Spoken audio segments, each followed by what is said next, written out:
Hello everyone, I am Sujata Suman from Haldia Institute of Technology, specializes in cyber security. तो हमारा आज का topic है computer organisation and architecture. The things जो कि हम इस पीपीटी में देखेंगे वो है Neumann architecture, general purpose registers in computer, different types of systems bus and common bus system. So let's start with von Neumann architecture. So basically हमारा जो कंप्यूटर है और जो नॉर्मल डिवाइसेस है उसमें क्या डिफरेंस है। अगर हम बात करें नॉर्मल डिवाइसेस की तो वहाँ पे कोई स्टोर आपके मेमोरी कोई नहीं है वहाँ पे कि जो आपने कुछ कोड लिखा है वो स्टोर करेगा एंड एग्जीक्यूट करके आपको कोई आउटपुट देगा। वहाँ पे सिर्फ आपका एक हार्ड कोडेड डिवाइसेस है।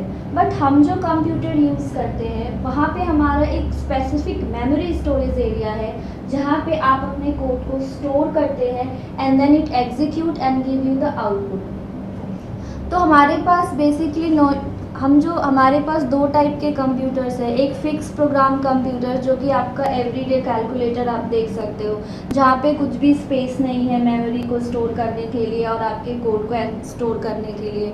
बट नेक्स्ट है हमारा स्टोर प्रोग्राम कंप्यूटर्स, वो कंप्यूटर्स जो आज हम यूज़ कर रहे हैं, जहाँ पे हमारे पास एक मेमोरी स्पेस एरिया है जहाँ हम अपने कोड स्टोर करते हैं एंड देन हमारा कोड एग्जीक्यूट होके आपको आपका रिजल्ट देता है। तो on the basis of store programme computers जो आर्किटेक्चर हम फॉलो करते हैं दैट इज़ वोन न्यूमैन आर्किटेक्चर। ये है वोन न्यूमैन आर्किटेक्चर का स्ट्रक्चर। यहाँ पे हमारे पास 3 बेसिक यूनिट हैं। फर्स्ट इज़ इनपुट डिवाइस, दूसरा है आउटपुट डिवाइस एंड देन हमारा central processing unit. Input devices की बात करें तो नॉर्मल इनपुट डिवाइसेस जैसे कि आप कीवर्ड यूज़ करते हैं, आप कभी कभी टच स्क्रीन से भी हम अपना इनपुट देते हैं। आउटपुट डिवाइसेस की बात करें तो हमारे आउटपुट डिवाइसेस जैसे कि हमारा मॉनिटर, हमारा प्रिंटर, जहाँ से कि हमें जो रिज़ल्ट मिलता है हम उसको एज ए स्क्रीन और किसी भी तरह के सॉफ्टवेयर या हार्डवेयर पे गेन करते हैं। जो मेन पार्ट है या आप कह लो हमारे कंप्यूटर का हार्ट, वो है सेंट्रल प्रोसेसिंग यूनिट। हमारे सेंट्रल प्रोसेसिंग यूनिट का जो पार्ट है वो है control unit, arithmetic and logic unit और हमारे जनरल पर्पस रजिस्टर्स। अब बात करते हैं इन 3 कंपोनेंट की। पहला कंपोनेंट जो है वो है कंट्रोल यूनिट। अब हमारे पास हमारे कंप्यूटर में बहुत सारे कंपोनेंट हैं, जैसे कि हमारे रजिस्टर्स है, हमारी मेमोरी है, इन सब को कोऑर्डिनेट करने की ज़रूरत होती है। अगर आपने रिज़ल्ट कहीं भेजना है, आपको कोई डेटा लेना है या कोई इंस्ट्रक्शन डिकोड करना है तो एक टाइमिंग पे ये सारी चीज़ें होनी चाहिए। इसके लिए हमें एक सिग्नल देने की ज़रूरत पड़ती है इन डिवाइसेस को, और ये डिवाइसेस ये सिग्नल्स देने का काम करते हैं कंट्रोल यूनिट। हमारा नेक्स्ट पार्ट है अरिथमेटिक एंड लॉजिक यूनिट। अब हम जो भी एग्जीक्यूट करते हैं, लेट सपोज आपने कोई प्रोग्राम लिखा, जैसे हम सी का प्रोग्राम लिखते हैं नॉर्मल, तो उसमें लिखते हैं हमें कोई 2 वेरिएबल को ऐड करना है और उस वेरिएबल का जो रिज़ल्ट है वो किसी रजिस्टर में स्टोर कराना है। तो जो प्रोसेस है एडिशन का, सब्ट्रैक्शन का या मल्टीप्लिकेशन का, वो आपके एक स्पेसिफिक सर्किट में होता है, दैट इज़ वो है हमारा अरिथमेटिक एंड लॉजिक यूनिट। अब बात करते हैं रजिस्टर्स की। जैसे कि अब आपने कोई डेटा स्टोर कर रखा है मेमोरी में, उसे आपको आपके अरिथमेटिक एंड लॉजिक यूनिट तक ले जाना है, तो कोई स्टोरेज डिवाइस होना चाहिए, कोई रजिस्टर्स कोई स्पेस होना चाहिए जो कि इन दोनों को कनेक्ट करे। ऑल्दो हमारे पास मेमोरी यूनिट होता है हमारे डेटा को, हमारे कोड को, हमारे इंस्ट्रक्शन को स्टोर करने के लिए, फिर भी हम रजिस्टर्स का यूज़ करते हैं। इसलिए करते हैं क्योंकि हमारा जो अरिथमेटिक एंड लॉजिक यूनिट है वो बहुत फास्ट है, उसकी जो टाइमिंग है वो नैनो सेकेंड्स में या उससे भी कम में होती है। बट अगर हम हर ऑपरेशन स्टोर करने के बाद बार बार मेमोरी यूनिट को एक्सेस करेंगे तो जो टाइम लैप्स है वो बहुत ज़्यादा होगा। दैट इज़ वाई हम इन बिटवीन रजिस्टर्स का यूज़ करते हैं, ताकि हम जो अपना टेम्पररी रिज़ल्ट है या डेटा है या जो भी इंस्ट्रक्शन है उसका यूज़ कर सके, उसको फास्टर वे में एग्जीक्यूट कर सके। तो रजिस्टर्स का ना यूज़ केवल सिर्फ हमारे इंस्ट्रक्शंस, डेटा और एड्रेस को स्टोर करने में होता है, साथ ही साथ ये हमारा इसका यूज़ होता है स्पीड को इंक्रीज़ करने में भी। अगेन बात करते हैं मेमोरी यूनिट की। तो मेमोरी यूनिट भी हमारे कंप्यूटर का एक इम्पॉर्टेंट पार्ट है, जहाँ पे आप जो भी कोड लिखते हो, आप जो भी इंस्ट्रक्शन लिखते हो, वो सब कुछ जाके स्टोर होता है एक पार्टिकुलर एड्रेसेस में।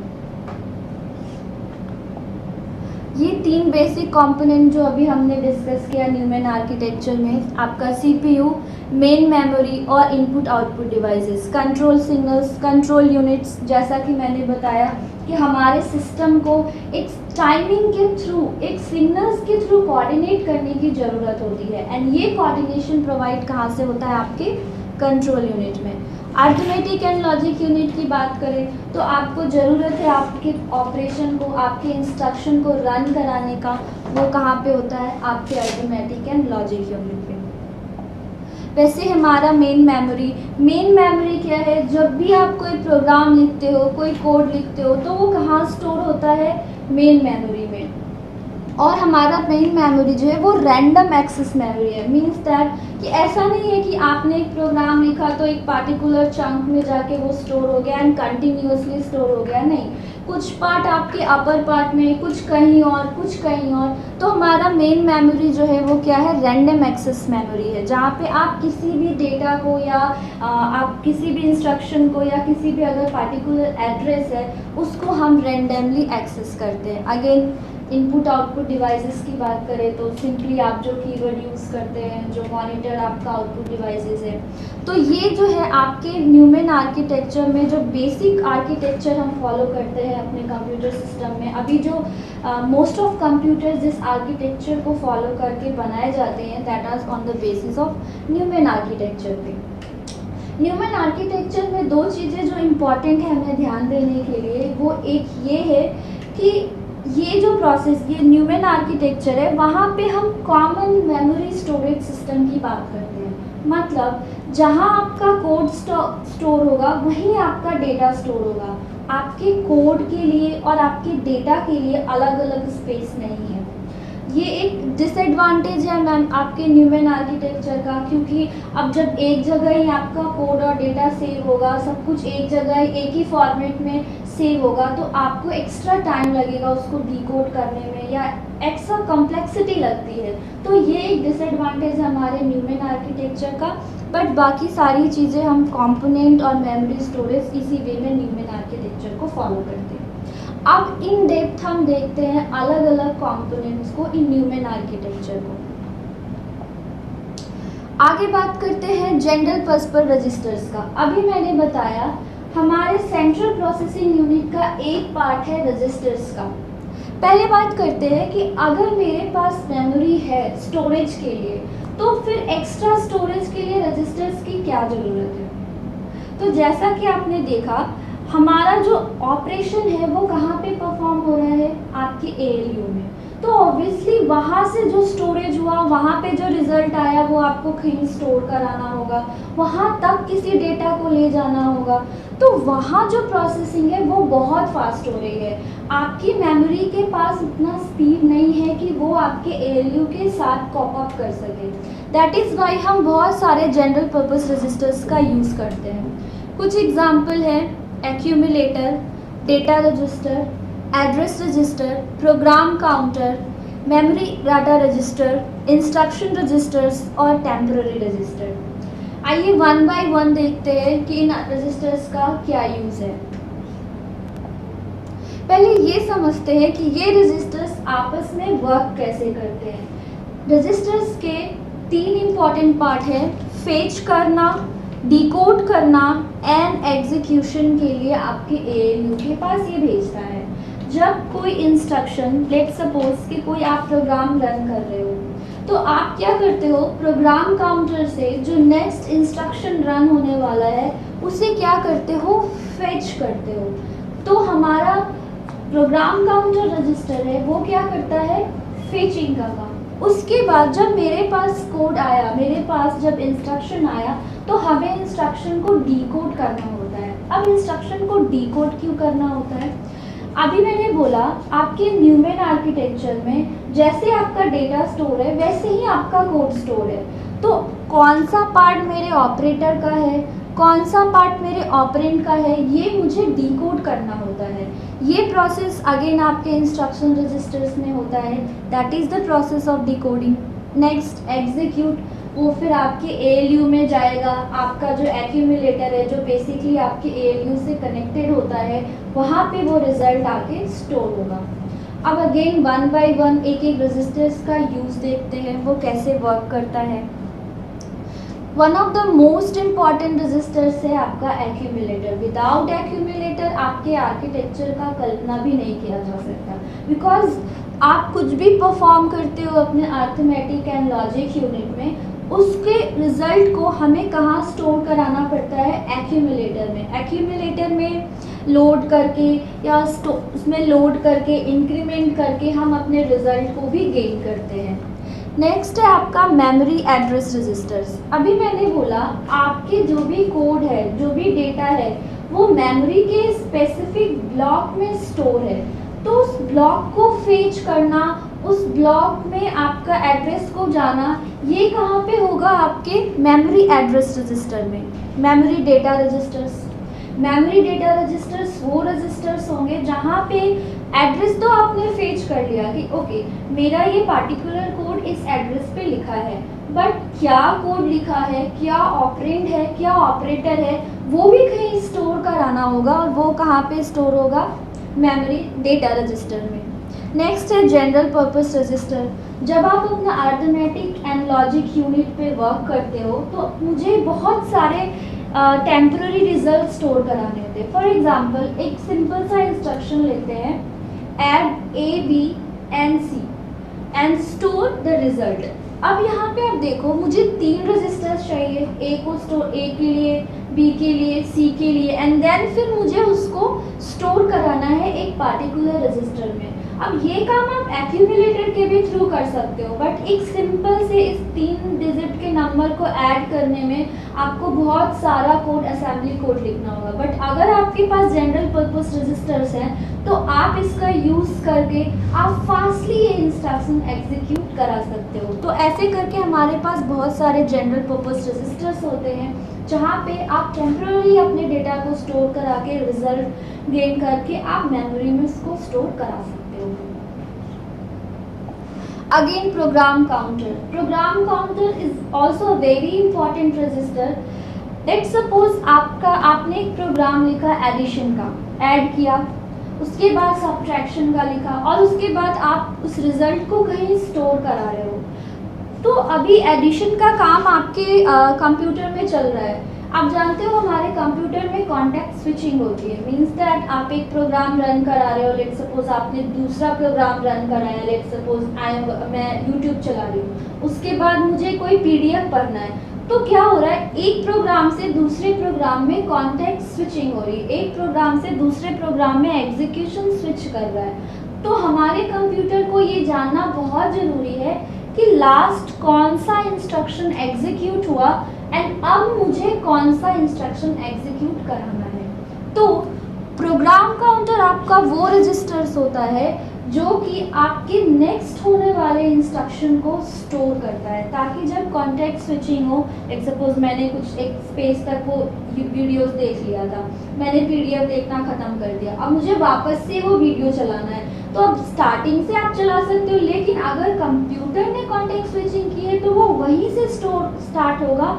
जहाँ से आपका प्रीवियस इंस्ट्रक्शन बंद हुआ था। तो प्रोग्राम काउंटर क्या करता है, आपके नेक्स्ट इंस्ट्रक्शन को स्टोर कराने में वो वहाँ पे आपके नेक्स्ट इंस्ट्रक्शन को स्टोर करता है। अगेन इंस्ट्रक्शन रजिस्टर्स, आप जो भी कंप्यूटर में लिखते हो that is in the form of instruction, आप एक इंस्ट्रक्शन के फॉर्म में लिखते हो, तो उन्हें क्या होता है, आपको आपके मेमोरी एड्रेस से वहाँ आपके इंस्ट्रक्शन रजिस्टर पे फेच करना होता है एंड वो वहाँ पे डिकोड होता है। तो बेसिकली आपके इंस्ट्रक्शन रजिस्टर्स में आपके इंस्ट्रक्शन लिखे होते हैं एंड फिर वो आपका अगर वो ऑपरेटर है तो मुझे उसको ALU को एग्जीक्यूट कराना है, अगर ये ऑपरेंड है तो फिर मुझे टेम्पररी रजिस्टर में या फिर डेटा रजिस्टर में अकॉर्डिंगली उसको सेंड करना है। अगेन ये बहुत सारे जनरल पर्पस रजिस्टर है। अगर आप टेम्पररी रजिस्टर्स की बात करें तो अगर आपको कहीं पे टेम्पररी अपने डेटा को होल्ड करना है तो आप टेम्पररी रजिस्टर में होल्ड कर सकते हो। इनपुट आउटपुट रजिस्टर, अब आप कोई जैसे आप प्रोग्राम लिखते हो और आप लिखते हो कि आप डायरेक्टली यूज़र से कोई इनपुट ले रहे हो, like inter 1 number, inter 2nd number, तो उस टाइप के लिए हमारे पास भी स्पेसिफिक रजिस्टर्स है एंड वहाँ पे जाके आपका डेटा और आपका आपका जो डेटा है वो स्टोर हो जाता है। मेमोरी बफर रजिस्टर्स, अगर आपको नॉट टेम्पररी बफरिंग की ज़रूरत है देन यू कैन, तब आप यूज़ कर सकते हैं बफर रजिस्टर का। अब बात करते हैं सिस्टम बसेस का। पहले तो ये कि हमें सिस्टम बसेस की ज़रूरत क्या है। अभी मैंने बोला कि जब हम न्यूमैन आर्किटेक्चर पढ़ रहे हैं कंप्यूटर का तो उसमें बहुत सारे कंपोनेंट हैं एंड ये सारे कंपोनेंट को आपस में कोऑर्डिनेट होने की ज़रूरत है। अब ये आप चाहो तो इसको मेश टोपोलॉजी, स्टार टोपोलॉजी या किसी और भी कनेक्शन के थ्रू कनेक्ट कर सकते हो, बट आप एक सिंपल मेश का एग्जांपल लो जहाँ पे एक कंपोनेंट दूसरे कंपोनेंट से कनेक्टेड होता है। अब अगर ऐसे करके आपके पास अगर 10 कंपोनेंट भी है तो आपको हर को n-1 कंपोनेंट्स को कनेक्ट करने पड़ेंगे। इसीलिए हम एक जनरल बस का यूज़ करते हैं जहाँ पे सारे कंपोनेंट एक बस के फॉर्म में कनेक्टेड होते हैं एंड कुछ भी इंस्ट्रक्शन है, डेटा है, एड्रेस है, वो उस कॉमन बस सिस्टम में रोटेट होता रहता है एंड जब आपको ज़रूरत पड़ती है या जिस रजिस्टर को ज़रूरत पड़ती है वो क्या करता है, वहाँ से डेटा को फेच करता है। अब हमारे सिस्टम में 3 टाइप के बसेस हैं, एड्रेस बस, डेटा बस और आपका कंट्रोल बस। जैसा कि इसके नाम से है, ये सिस्टम बसेस का आर्किटेक्चर है। आप देख सकते हो ये सारे बसेस किससे कनेक्टेड है, सीपीयू, मेमोरी और आपके इनपुट आउटपुट डिवाइसेस से। जब भी आपको कोई एड्रेस जनरेट करना है या आपको कोई एड्रेस लेना है, आप किस बस के थ्रू जाओगे, एड्रेस बस के थ्रू। एंड आपके एड्रेस बस में कौन डेटा फीड करता है, सीपीयू, बिकॉज सीपीयू को ही पता है कि आपका जो कोड है वो कहाँ पे स्टोर हुआ है, किस लोकेशन पे आपका कोड है, किस लोकेशन पे आपका इंस्ट्रक्शन है, ये कहाँ पे आपको है, आपके सीपीयू को पता है। दैट इज़ वाई जो भी इंफॉर्मेशन यहाँ फीड होती है वो थ्रू सीपीयू के थ्रू फीड होती है। अब डेटा रजिस्टर में आपका मेमोरी भी इंफॉर्मेशन डाल सकता है, बिकॉज आपका डेटा कहाँ स्टोर है, आपके मेमोरी में। सीपीयू भी डाल सकता है, अगर उसने कोई वर्किंग किया है, कोई ऑपरेशन परफॉर्म हुआ है सीपीयू के अंदर, जो रिजल्ट आया वो कहाँ पे जाएगा, आपके सीपीयू, आपका डेटा बस में डाल सकता है। आपके इनपुट डिवाइसेस भी डाल सकते हैं, ऑब्वियसली, बिकॉज आप ले रहे हो अपने यूज़र से डेटा, तो आपका क्या डेटा जाए, आपका डेटा बस में इंफॉर्मेशन इनपुट डिवाइसेस के थ्रू भी जाएगा। अब बात करते हैं कंट्रोल बसेस।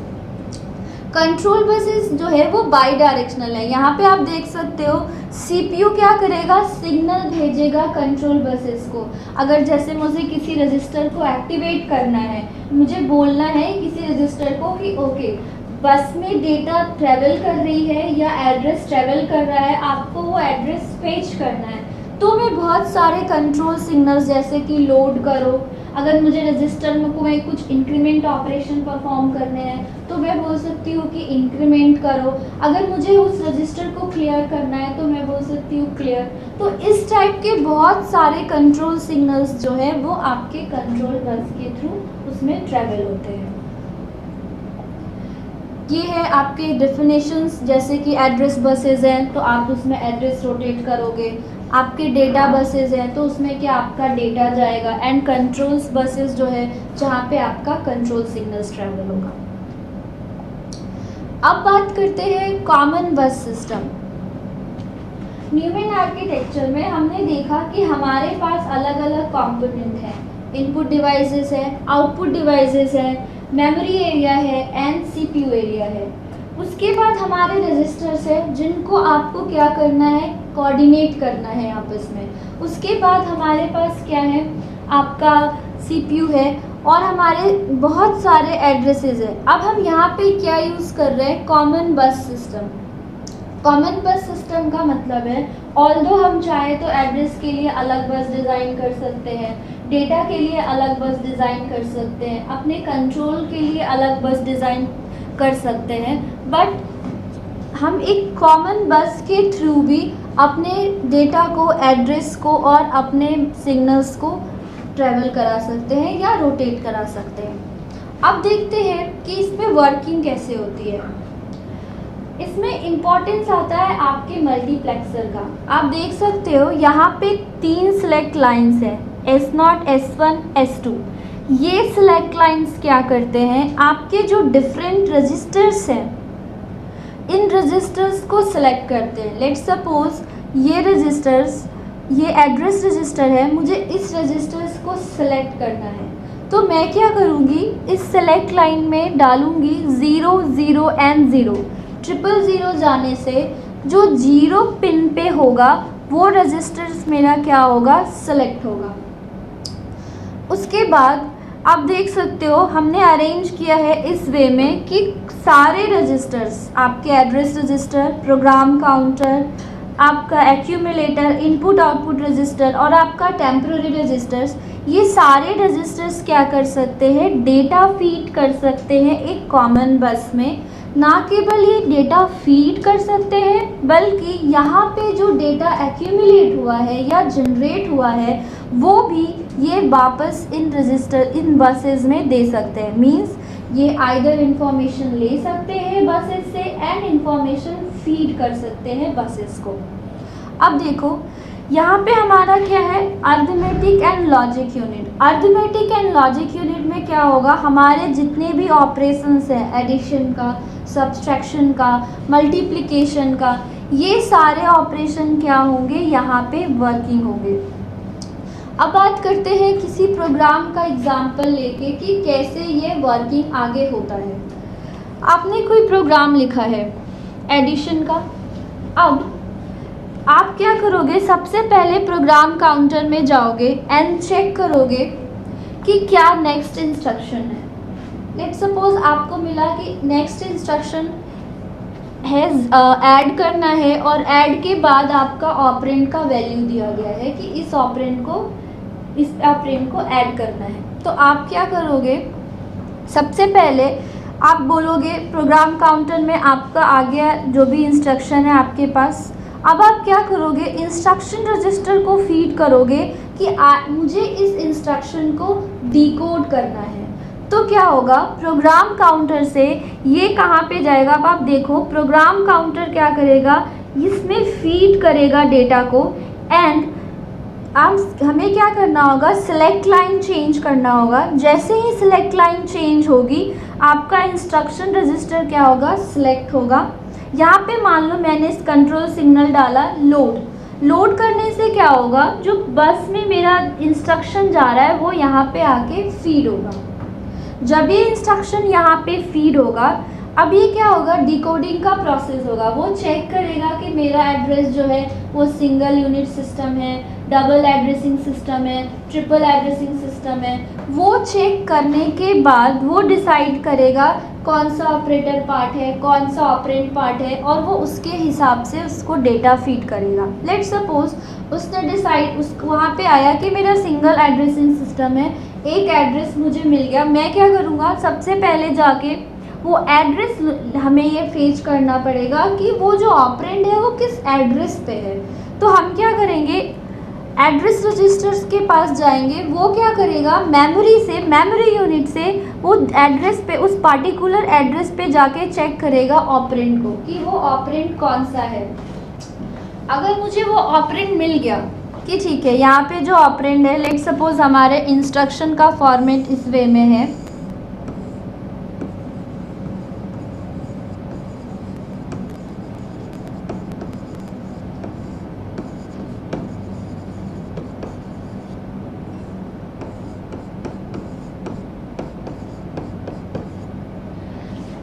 ये मोड है जो ऑलवेज आपको बताएगा कि आपका इंस्ट्रक्शन किस मोड में है, डायरेक्ट है, इमीडिएट है, इनडायरेक्ट है, जो भी। उसके बाद ये आपका ऑपरेशन का फेज होगा। ऑपरेशन का phase whether it is addition, whether it is subtraction और जो भी इंस्ट्रक्शन है इन दिस वे। उसके बाद यहाँ पे ऑपरेटर क्या हो सकते हैं, आपके 2 ऑपरेटर हो सकते हैं या आपके यहाँ पास 3 ऑपरेटर हो, ये डिपेंड करता है आपके एड्रेसिंग सिस्टम पे। जो एड्रेसिंग सिस्टम है उसके हिसाब से आपका ऑपरेटर यहाँ पे होगा। या ऐसा भी हो सकता है कि यहाँ पे एक भी ऑपरेटर ना हो, मींस अगर आप स्टैक रजिस्टर सिस्टम का एग्जांपल लोगे तो वहाँ पे कोई भी एड्रेस नहीं होता है। वंस आपके इंस्ट्रक्शन रजिस्टर में डिकोड हो गया, उसके बाद आपको किस चीज़ की ज़रूरत पड़ेगी, मेरे ऑपरेटर का। मेरा ऑपरेटर कहाँ पे है, क्या ये डायरेक्टली मुझे मेमोरी एड्रेस पे मिलेगा। अगर डायरेक्ट एड्रेसिंग सिस्टम है तो आपका ऑपरेटर क्या होगा, डायरेक्ट आपकी उसी एड्रेस पे स्टोर होगा। बट अगर हमने अलग अलग दूसरा इंस्ट्रक्शन फॉर्मेट यूज़ किया है, लाइक इमीडिएट है या इनडायरेक्ट है, तो मुझे क्या होगा, उस एड्रेस पे जाके चेक करना पड़ेगा कि ये ऑपरेंड वहाँ पे है या नहीं। अब जब ये डिसाइड हो चुका होगा आपके इंस्ट्रक्शन फॉर्मेट से कि मेरा रजिस्टर, मेरा ऑपरेटर कहाँ पे है, कैसे स्टोर है, आप क्या करोगे, आप अपने मेमोरी एरिया से वहाँ पे एड्रेस फीड हो जाएगा कि हाँ ठीक है, मेरे एड्रेस रजिस्टर में आया कि इस पार्टिकुलर एड्रेस पे मेरा वो कोड लिखा है या मेरा वो ऑपरेटर है। अब आप क्या करोगे, उस एड्रेस पे जाके आपका डेटा आपके पास आ जाएगा। लेट सपोज मेरा डेटा है 0, 1 एंड 1, 1। वो क्या होगा, आपके डेटा रजिस्टर में फीड हो गया। डेटा रजिस्टर में आपका जो भी ऑपरेशन है, जो भी ऑपरेटर है, वो आके आपको यहाँ पे फीड हो गया। अब आप क्या करोगे, लेट सपोज मुझे ऐड करना है, तो मैं क्या करूँ, आइदर आप क्या करोगे, इस डेटा रजिस्टर से डायरेक्टली एक्यूमुलेटर में वैल्यू दो, या फिर आप क्या कर सकते हो, किसी और रजिस्टर का यूज़ करके टेम्पररी आपको कहीं स्टोर कराना है अपने डेटा को, तो आप वो भी कर सकते हो। तो आपने क्या किया, आपने अपने ALU में, आपके सर्किट डिज़ाइन में आपका ऑपरेटर सब कुछ आ गया। यहाँ पे परफॉर्म हुआ ऑपरेशन, और परफॉर्म होने के बाद क्या हुआ, आपके एक्यूमुलेटर में आपका रिजल्ट आ गया। आफ्टर ऑपरेशन जब आपका रिजल्ट आपके एक्यूमुलेटर में आ गया, अब आप क्या करोगे, आपकी रिक्वायरमेंट के हिसाब से, वेदर आपको आपके रिज़ल्ट को टेम्पररी में स्टोर कराना है, डायरेक्ट मेमोरी में स्टोर कराना है, या फिर आप डेटा रजिस्टर में स्टोर कराना चाहते हो, उसके अकॉर्डिंग आप क्या करोगे, यहाँ से रिज़ल्ट क्या होगा, आपके इस बस में क्या होगा, ये रोटेट होगा। अब मुझे क्या करना है, मैं चाहती हूँ कि डायरेक्ट मेरा जो ये डेटा है वो मेमोरी में स्टोर हो जाए। देन मैं कोई सेलेक्ट, लेट सपोज ये 6 पे है,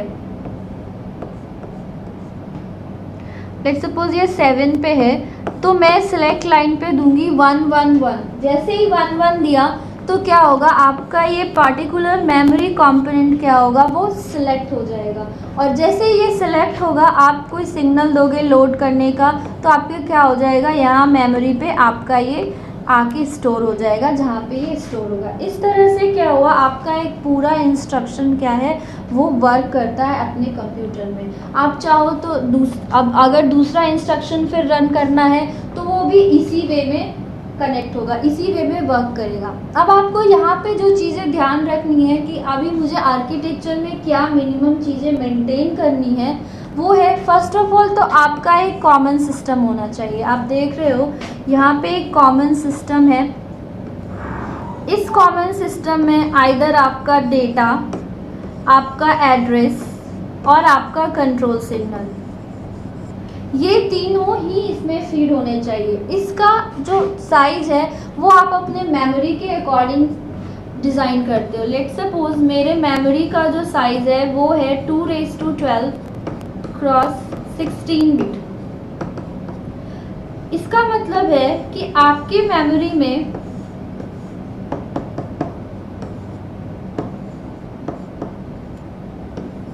टू 2⁻11 ब्लॉक्स है। मतलब मुझे एड्रेस को रिप्रेजेंट करने के लिए 12 बिट की ज़रूरत पड़ेगी। एंड मेरा डेटा यानी मेरा जो मेमोरी है उसके एक बिट का, एक ब्लॉक का जो साइज़ है वो है 16 बिट का। मीन्स मुझे मेरे डेटा को स्टोर करने के लिए 16 बिट का ज़रूरत पड़ेगा। एंड कंट्रोल सिग्नल्स तो आपके कंप्यूटर की एफिशिएंसी के हिसाब से होगा। अगर आप 8 डिफरेंट कंपोनेंट्स या 8 डिफरेंट कंट्रोल सिग्नल्स देना चाहते हो तो आप क्या कर सकते हो, 3 बिट का यूज़ कर सकते हो। तो आप क्या कर सकते हो, जो सबसे मैक्सिमम साइज़ का मेरा डेटा है उसका मैंने ये रजिस्टर, ये बस बना लिया। लेट सपोज मैंने 16 बिट का रजिस्टर बना लिया एंड जब मुझे डेटा सेंड करना है, जब मुझे एड्रेस सेंड करना है तो मैं सिर्फ 12 बिट यूज़ करूँगी, बाकी जो बिट है वहाँ आप 0 लेकर चल सकते हो। अगर मुझे कंट्रोल बिट यूज़ करना है तो आगे का MSB 0 लेकर हम ये सिग्नल्स दे सकते हैं। उसके बाद वंस यू हैव डिसाइड, जब आपने ये डिसाइड कर लिया कि हाँ मेरा जो डेटा बस है या जो कॉमन बस है उसका साइज़ क्या होगा, उसके बाद आपको डिसाइड करना चाहिए कि आपके मल्टीप्लेक्सर का साइज़ क्या होगा। मल्टीप्लेक्सर का साइज़ जैसे कि अगर मुझे 8 कंपोनेंट है या मेरे उससे कम कंपोनेंट है तो मिनिमम मुझे 3 बिट चाहिए। तो 3 सेलेक्ट लाइन लिया और उसके अकॉर्डिंग आपके इनपुट आउटपुट पिन होंगे। अब आपने जब अपने मल्टीप्लेक्सर का साइज़ डिसाइड कर लिया, उसके बाद आप बस टोपोलॉजी में या बस अरेंजमेंट में क्या करोगे, इन रजिस्टर्स को एंड मेमोरी को अरेंज करोगे इस वे में कि ये कंपोनेंट्स आपके बस को भी डेटा फीड कर सके एंड आपके बस से ये कंपोनेंट डेटा रिसीव भी कर सके। उसके साथ साथ आप बहुत सारे सिग्नल्स देते हो उन्हें, फॉर एग्जांपल ये लोड का सिग्नल, इंक्रीमेंट का सिग्नल, क्लियर का सिग्नल्स एंड देन आपका इनपुट आउटपुट रजिस्टर्स जो आपके ALU से कनेक्टेड होगा, आउटपुट रजिस्टर्स। अब आपने कुछ भी रिजल्ट स्टोर करा लिया, अब क्या आपको किसी आउटपुट डिवाइस पे देना है तो आपका आउटपुट रजिस्टर क्या होना चाहिए, आपके बस से डेटा को फीड करना चाहिए एंड वो उस पर लेना चाहिए। सो ये है हमारे जनरल आर्किटेक्चर ऑफ कंप्यूटर और general common system. Thank you.